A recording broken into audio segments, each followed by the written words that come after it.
May 1961. Somewhere in Detroit, a record sat on a shelf. It had a label. It had a title. It had Marvin Gaye's name printed on it in clean black ink. What it didn't have was a single listener. Not one radio station had picked it up. Not one chart had acknowledged its existence. The song was called Let Your Conscience Be Your Guide, and by every measurable standard, it had already failed before most people even knew it existed. Marvin was 22 years old. He didn't rage. He didn't throw things or make calls or demand explanations. He just sat with it. The kind of silence that doesn't feel like peace, but like something slowly collapsing inside you. He had been preparing for this moment his entire life, not for the failure, for the voice, for the chance to stand in front of a microphone and let the world hear what he had been carrying inside him since childhood. And now the world had heard it, or at least had the chance to, and had simply looked away. What made it worse, what made it the kind of wound that doesn't close cleanly, was that Marvin had known, somewhere beneath the excitement, that something wasn't right. The song wasn't his. Not really. It was a compromise, the first of many, a small surrender he had agreed to, because he thought the door it opened was worth the price. He had wanted to be a balladeer. He had wanted the elegance of Nat King Cole, the effortless cool of Frank Sinatra, the kind of voice that didn't shout but pulled you in close. He had told people this. He had said it plainly without embarrassment, because to Marvin it wasn't ambition. It was simply what he was, what he knew himself to be. Motown had other plans. Berry Gordy ran his label like a production line, and not in a dismissive way, in a focused, surgical way. He understood the market. He understood what audiences wanted and what radio stations would play, and what white America was ready to accept from a young black man with a microphone. Soul and R&B were the lanes Motown moved in, and every artist who walked through those doors was eventually shaped to fit.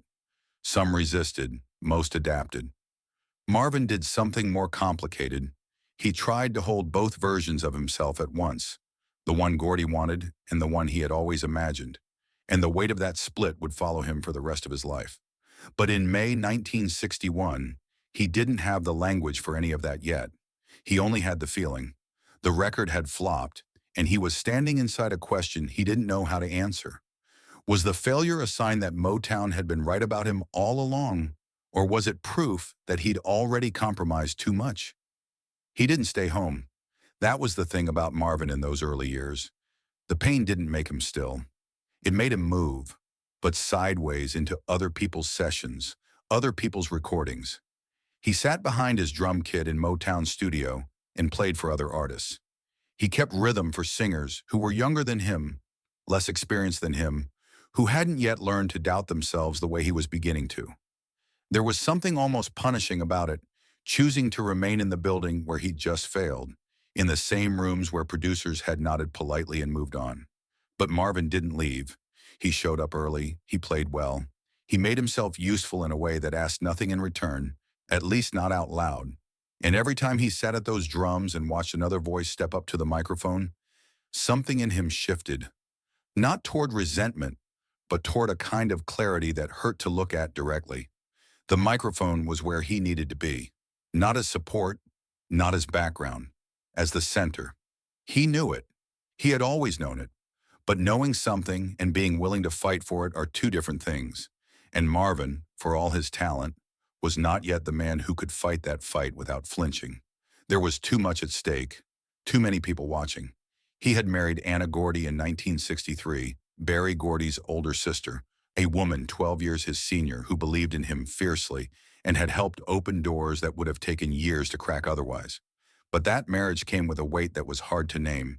He was the failed solo artist who also happened to be the boss's brother-in-law. Every room he walked into at Motown carried that subtext. Every meeting, every conversation, every session where someone looked at him a half-second too long contained a question he couldn't stop hearing. Does he deserve to be here, or is he just here because of her? Marvin never spoke about this directly, at least not in those early years. He deflected with charm, with humor, with the easy warmth that made people forget they'd ever doubted him. But the question lived inside him, and it had a way of making the flop feel larger than it was. Not just a song that hadn't found its audience, but evidence for an argument he was already half convinced by. Maybe he wasn't what he thought he was. Maybe the version of himself he'd been carrying since childhood was a fantasy, something a boy builds to survive a house that doesn't feel safe, not something that belonged in the real world. His father's house had not felt safe. That is the quiet fact beneath everything else, the thing that explains the shape of Marvin's ambition and the particular flavor of his self-doubt. Marvin Gaye Sr. was a man of contradictions, a minister who preached about divine love and practiced something else entirely within his own walls. The physical discipline was real. The psychological pressure was constant.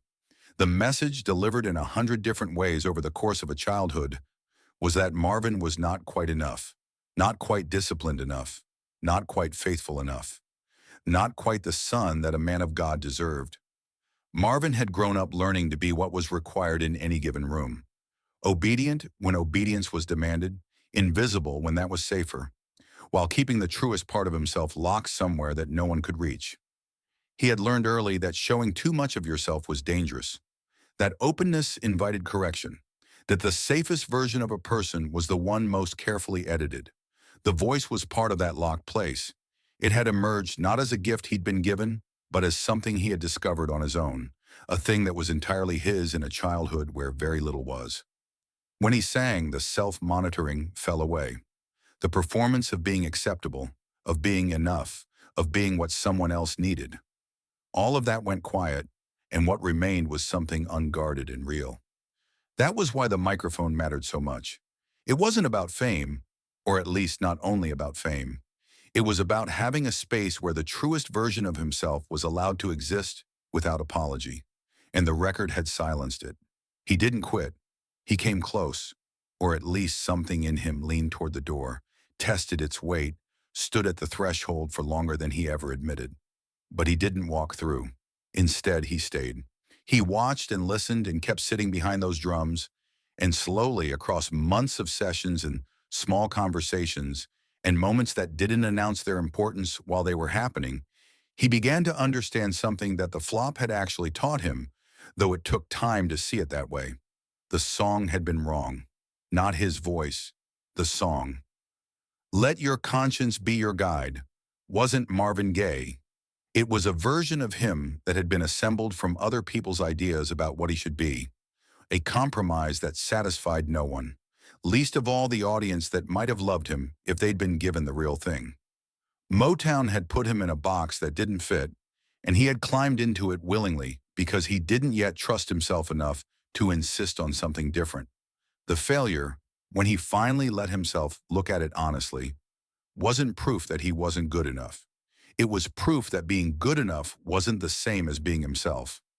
That distinction sounds simple. It wasn't. It took years to metabolize, and even when Marvin finally claimed it, really claimed it, in the way you can only claim something after it's cost you enough, it didn't come without its own kind of grief. Because knowing what you need to be doesn't automatically dissolve the architecture of doubt that was built inside you before you were old enough to question it. His father's voice didn't go away. The years of being told he was insufficient didn't vanish because he'd found his footing in a recording booth. They just changed shape. They became the pressure behind every performance, the thing that made him push past exhaustion, the voice that said even his best might not be enough, that there was always something more to prove. He proved it anyway. He kept showing up. He kept working. He started paying attention to the artists around him with a different kind of focus, not the diffuse, ambient study of someone watching from the periphery, but the concentrated attention of someone building something. He listened to how the Motown formula worked and where its edges were. He figured out which rooms he needed to be in and how to be useful enough in those rooms to earn the right to ask for what he actually wanted. He was patient in the way that only people who have learned patience as a survival skill can be. Not because waiting came easily to him, but because he understood that pushing too hard too soon would close doors that he needed open. By the time his career found its footing, by the time Stubborn Kind of Fellow in late 1962 gave him his first real chart success, Marvin had spent nearly 2 years quietly rebuilding the confidence that the flop had shaken. People who saw him in those sessions, who watched him work, Describe someone who seemed to be listening for something just beneath the surface of everything. A frequency the room couldn't quite pick up, but that Marvin seemed certain was there. He was attentive in a way that went beyond professionalism. He was searching. And what he was searching for, though he wouldn't have named it this way, was the version of himself that the failure had stripped him down to. The one without the illusions, without the borrowed aspirations, without the dream of being someone else's kind of artist. It was something that had been forged in the silence after the failure, in those long months of sitting behind other people's sessions and watching other voices take the space he wanted, in the particular loneliness of a man who knows what he is, but has not yet been allowed to be it. The crooner dream didn't die. It went underground. It became part of the complexity that would eventually define everything distinctive about his sound. The way softness and urgency coexisted in his voice, the way a song could feel both polished and raw at the same time, as though the performance was simultaneously controlled and barely contained. That tension was born in May 1961, in the silence after a record that nobody played. It was born in the gap between what Marvin had hoped for and what actually happened, and in the decision, never quite conscious, never quite a decision so much as a refusal to stop, to stay anyway and figure out who he actually was when stripped of his own illusions about himself. He didn't know that night with the chart in his hands and his name attached to nothing, that the failure was the beginning, that the thing he thought was closing was actually opening, only into a room he hadn't anticipated, hadn't prepared for, couldn't have chosen if he'd been given the choice. The map he'd drawn for himself led somewhere specific, a vision of elegance and cool and acceptance, of being the kind of voice that belonged in the most respectable rooms. And the record's silence had told him that map was wrong. What he would eventually find was something he hadn't been looking for. Not the room he'd imagined, but a truer one. Not the artist he'd planned to be, but the one he couldn't help being. And that artist, complicated, searching, never entirely at peace with himself or with the industry that needed him, would leave behind music that said things his careful, composed, Sinatra-dreaming younger self could never have allowed himself to say out loud. The record dropped. No one cared. And somehow in the specific gravity of that silence, everything that actually mattered began.